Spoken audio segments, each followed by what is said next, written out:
I really not gonna lie to y'all. I wanted to talk to y'all because I feel like lately with the new year starting up, and we all know how it is when the new year come around, like new energy, new vibes, everybody trying to make a change in their life. I find myself trying to unlearn a lot of old habits and detach myself from basically everything that I used to be comfortable with. I think right now I'm trying to fall back in love with that process. I've really been sitting back and just thinking like, sometimes, bro, you gotta take a step back and just fall in love with the journey and a process, because it's like, yeah, my clothing brand ain't where it's supposed to be.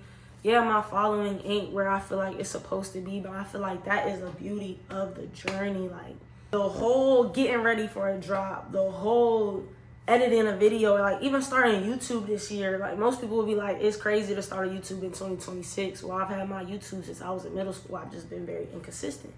And that's another thing that I'm trying to work on this year, is like learning how to put together consistency with that journey. You know what I'm saying? Like maybe my journey will look different if I learn how to be consistent, because it's like, yes, I've been on this journey, but I haven't been consistent. Yes, I've been on this journey, but I haven't put my best foot forward every single day. Yes, I've been on this journey, but I'm still lacking in areas where I know I could do a little bit better if I just push myself. It's so easy to fall in love with that trap of just looking at what other people are doing, seeing what trips they going on, seeing what they buying, seeing how their clothing brand numbers are doing. It's just like, for what? Like, what do you gain from that? What do you gain from overly watching everybody else? Like, yes, you can always learn. Yes, you can always grow. But it's like at the end of the day, what do everybody tell you? It's all about being yourself. It's all about being true to who you are. It's all about moving by basically trusting your gut. I feel like 2026, like I want to hone in on just finding my authentic self. And if I get 2 views when I post a video, I get 2 views. But I'm doing this because I love to do it. I'm not doing it because of the likes. I'm not doing it because of the trends. I'm doing it because I genuinely care about it.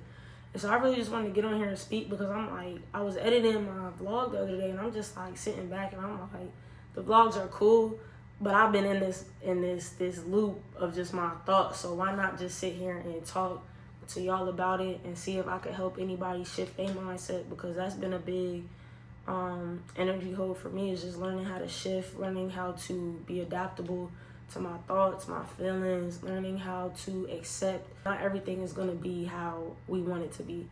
And so I think with me surrendering to a lot of that stuff, I'm finding myself enjoying life a lot more.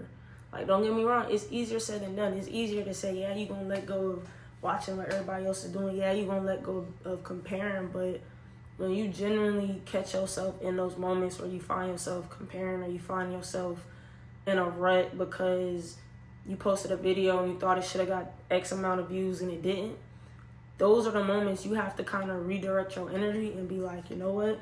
Cool, my video didn't do how it was supposed to. The next one will do how it's supposed to. It's fine. It's not that big of a deal. This is the whole point of it. I feel like social media has literally brainwashed us into thinking that your journey only supposed to be 6 months. Like, how many times do we hear you put together a solid 6 months and your dreams could just, like that, take off? And like, yes, it's true. If you put together a solid 6 months where you every single day you going at it, yeah, your life gonna look different at the end of those 6 months than the beginning. But that doesn't mean you're going to all of a sudden have 100,000 in sales. You know what I'm saying? Like, yes, 100,000 is cool, but what good is focusing on 100,000 when you haven't even made your first 1K?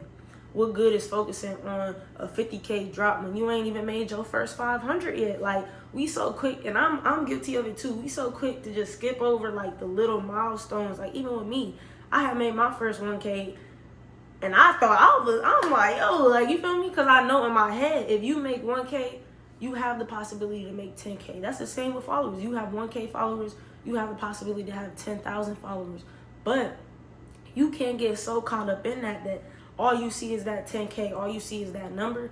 I really do feel like 2026, if it's not a year of my business taking off or my personal branding taking off, I definitely feel like 2026 is going to be a year of personal growth. And that's immeasurable. You know what I'm saying? So it's always crazy until you do it. But yeah, I just wanted to kind of talk to y'all about that.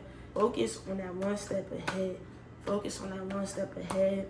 Realize where you are now versus where you were last year. Realize where you are now versus where you were a month or 2 months ago. Realize the little things that you have in your life that you did not have then. And then tell me if you still gonna overthink. But y'all be cool, y'all be safe.